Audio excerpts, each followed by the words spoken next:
ကျန်းမာရေးဝန်ကြီးဌာနရန်ကုန်တိုင်းဒေသကြီးကုသရေးနှင့်ပြည်သူ့ကျန်းမာရေးဦးစီးဌာနမရန်ကုန်မြို့နယ်ပြည်သူ့ကျန်းမာရေးဦးစီးဌာနနဲ့တက္ကသိုလ်များဆေးရုံရန်ကုန်မှအထူးကုဆရာဝန်များပူးပေါင်းကကျောင်းချီပြုကျောင်းသားလူငယ်များတာဝန်ခံမှုအစီအစဉ်အဖြစ်ကွင်းစင်းဆေးကုသပေးခြင်းကိုအော်တိုဘာလ14ရက်နေ့ကမရန်ကုန်မြို့နယ်အမှတ်2အခြေခံပညာအထက်တန်းကျောင်းမှာကျင်းပခဲ့ပါတယ်။တရင်ပြည်စုံကိုဆက်လက်တင်ပြပေးမှာဖြစ်ပါတယ်ရှင်။ကျန်းမာရေးဝန်ကြီးဌာနအနေဖြင့်ပြည်သူများ၏ကျန်းမာရေးအတွက်နည်းလမ်းမျိုးဖြင့်ဆောင်ရွက်ပေးလျက်ရှိပြီးကျောင်းအခြေပြုကျောင်းသားလူငယ်များတာဝန်ခံမှုအစီအစဉ်ကိုရန်ကုန်တိုင်းဒေသကြီးအတွင်းနေရာ၄နေရာမှာဆောင်ရွက်ရန်ရထားလျက်ရှိရာဒီကနေ့မှာမရန်ကုန်မြို့နယ်အမှတ်2အခြေခံပညာအထက်တန်းကျောင်းမှာပထမဆုံးအကြိမ်စတင်ဆောင်ရွက်တာဖြစ်တယ်လို့သိရပါတယ်။ကျောင်းတွေမှာအခြေပြုပြီးတော့ပြည်သူလူထုတဲကနေပြီးတော့သူတို့ရဲ့ရင်သွေးတွေဖြစ်တဲ့ကျောင်းသားကျောင်းသူတွေကိုကျွန်တော်ကျန်းမာရေးနဲ့အသိပညာတွေဟောပြောလိုက်မယ်။သူတို့မှာကျန်းမာရေးအသိပညာတွေရရှိပါမယ်။အဲ့တော့သူတို့အိမ်ကပတ်ဝန်းကျင်မှာကူးစက်တတ်တဲ့ယောဂါတွေမကူးစက်တတ်တဲ့ယောဂါတွေဒါတွေကိုဘယ်လိုနှိမ်နင်းရမယ်ဘယ်လိုကုသရမယ်ဆိုတာအသိဉာဏ်ပညာတွေပေးလိုက်မယ်။ကလေးတွေကနေပြီးတော့ကိုမိဘတွေပတ်ဝန်းကျင်မှာပြန်တွေ့ပြီးဒီလိုယောဂါတွေတွေ့လာလို့ရှိရင်ကျောင်းတွေကိုပြန်ခေါ်လာမယ်။ကျောင်းမှာတရက် Student Family Day လိုမျိုးအဲ့လိုတရက်အခုဒီကျောင်းမှာဆို16ရက်နေ့ပါ16ရက်နေ့ကျလှိုင်သာပြည်သူ့ဆေးရုံကြီးဆရာဝန်ကြီးတွေကနေပြီးတော့ကျောင်းသားတွေရဲ့မိသားစုတွေသူတို့ခေါ်လာမဲ့ယောဂဝေဒနာတွေ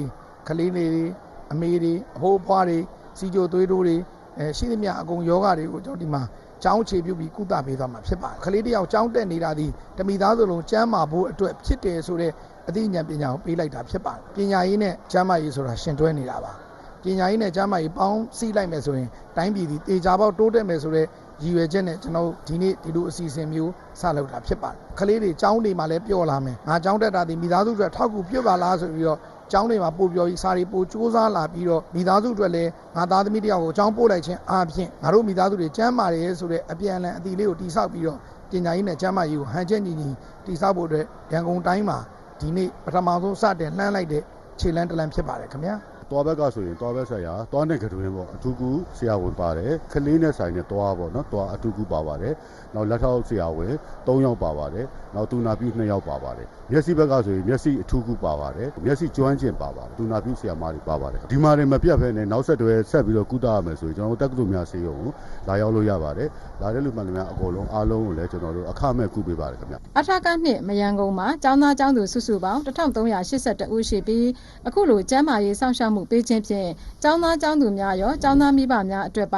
ါများစွာအဆင်ပြေကြောင်းအခုလိုပြောပါတယ်ကျောင်းသားဆိုတဲ့အခါကျတော့ကျောင်းသားမိဘအဓိကပဲပေါ့နော်စီးပွားရေးအတွက်များစွာထောက်ပံ့ဖြစ်တယ်သူတို့တွေမှာလူတွေမှာယောဂရှိနေတာကိုကုသကြည့်စစ်ဆေးကြည့်တွေခွင့်စစ်ဆေးခွင့်တွေမရတဲ့အခါမှာကျွန်တော်ဒီယောဂဘာဖြစ်နေမှမသိတဲ့အားလေးတွေကိုလည်းကျွန်တော်တို့အခုချိန်မှာတော့စစ်ဆေးခွင့်ရတာဖြစ်တဲ့အတွက်ကျွန်တော်တို့ဘက်ကတော့ပို့ပြီးတော့ကလေးတွေအတွက်အကျိုးရှိပါတယ်။ကျောင်းသားကျောင်းသူတွေရဲ့မိဘတွေရဲ့ကိုစားပေါ့နော်။ကျေးဇူးအရန်တင်တယ်။ကျန်းမာရေးနဲ့ပတ်သက်တဲ့အသိပညာပေးရင်လာပြီးတော့ဟောပြောတယ်ပြီးတော့သွားနဲ့မျက်စိတွေကိုလည်းလာပြီးတော့စမ်းသပ်ပေးရပေါ့။အဲ့ဒါကြီးကြောင့်မို့လို့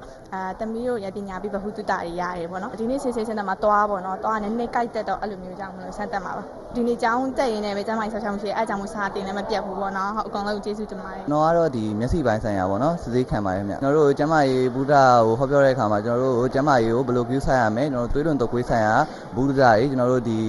ယောဂကိုဘယ်လိုကာကွယ်ရမလဲပွားရင်တခြားကျန်းမာရေးပြင်ကျွန်တော်တို့ဒီတခြားထွေထွေဗုဒ္ဓတွေကိုကျွန်တော်တို့ဝင်မြပေးပါပါတယ်ခင်ဗျကျွန်တော်တို့အခုလိုမျိုးဒီကျန်းမာရေးဗုဒ္ဓတွေကိုလာရောက်ဝင်မြပေးရတဲ့အတွက်ကြောင့်ကျွန်တော်တို့ဒီမိသားစုတွေကျွန်တော်တို့ပတ်ဝန်းကျင်တွေကျွန်တော်တို့တငယ်ချင်းတွေကိုလည်းကျွန်တော်တို့ပြန်လဲဝင်မြပေးလို့ရတဲ့အတွက်ကြောင့်ကျွန်တော်တို့အနေနဲ့ထူးဝမ်းတာပါခင်ဗျရန်ကုန်တိုင်းဒေသကြီးအတွင်းကျောင်းအခြေပြုကျောင်းသားလူငယ်များတာဝန်ခံမှုအစီအစဉ်ကိုမရန်ကုန်မြို့နယ်လှိုင်မြို့နယ်တောင်တကုံမြို့နယ်နဲ့တောင်ကလာပမြို့နယ်တို့မှာဆောင်ရွက်သွားမှာဖြစ်တယ်လို့သိရပါတယ်ရှင်။